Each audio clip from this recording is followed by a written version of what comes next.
Hello, this is Tom Clements for King Air Academy. I'm sitting in the cockpit of BB1198, 1984 B200, and I want to talk to you about the dual-fed electrical buses in this airplane. Over on the right side, we have bus feeder circuit breakers, a total of 4 of them, all 50 amperes, and the 2 here labeled number 1, 2 they're labeled number 2. So those are the redundant feeders, one from the left main bus, one from the right main bus, feeding this number 1, number 2 dual-fed buses. In previous King Air models, before the 200, there wasn't a whole lot of logic applied to what was on one bus versus the other. It's kind of a haphazard. But when the 200 got designed, Beech addressed that, and the general rule is this: if we ever have 2 identical items, left and right, which we have a lot of, the left is always going to be hooked to an odd numbered bus, either 1 or 3. And the right is always going to be hooked to an even numbered bus, 2 or 4. I'll get to 3 and 4 in just a minute. You're only seeing 1 and 2 here. So if we look up here at these labels, oil pressure, for example, torque, fuel flow, we have a single label, but then above it says left, below it says right. Same thing down here, inverter control, number 1, number 2. So it turns out that the rule is the odd rows, row 1, row 3, row 5, and in some airplanes row 7, that's what's going to be fed by the circuit breakers for dual fed bus number 1. Likewise, 2nd, 4th, 6th rows, the even numbers, that'll be fed by bus 2.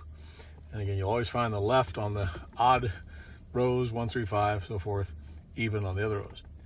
Now, in addition to what you see on the right sidewall, across the sub panel, there are circuit breakers. The only one that looks like a circuit breaker is the one here for the landing gear control. However, all the switches that have the big round silver sockets, they are circuit breaker switches. And actually, if we have our glasses on, we can actually read a number at the end of that, given the rating of that particular circuit breaker switch.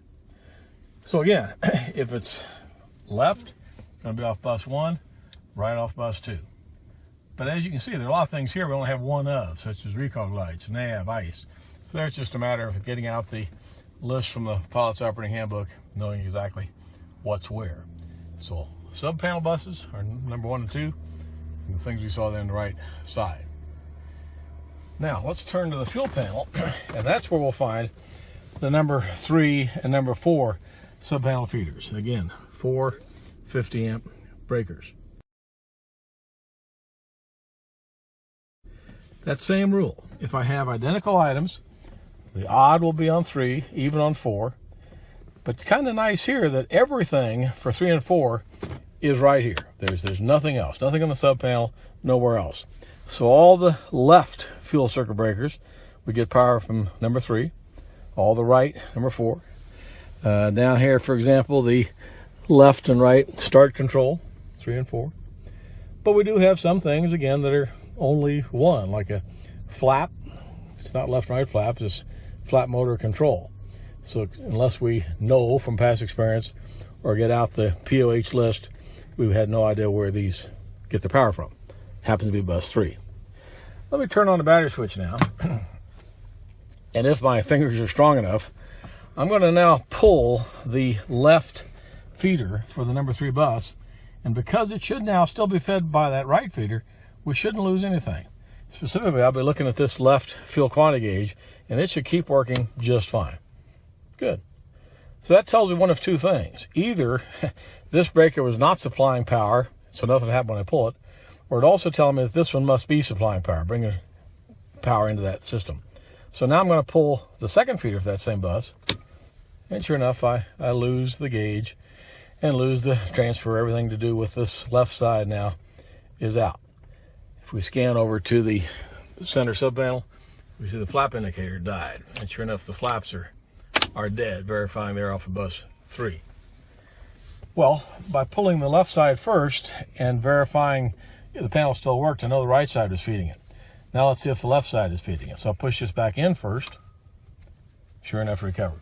So just verify that that bus had both feeders intact. I'll do the same for number 4. Didn't lose anything. Did lose it. Got it back. Now that's something mechanics should be doing periodically on your phase checks to verify that these buses are in fact dual fed. We could do the same thing over on number 1 and 2, but I won't reach over there and do it with you now.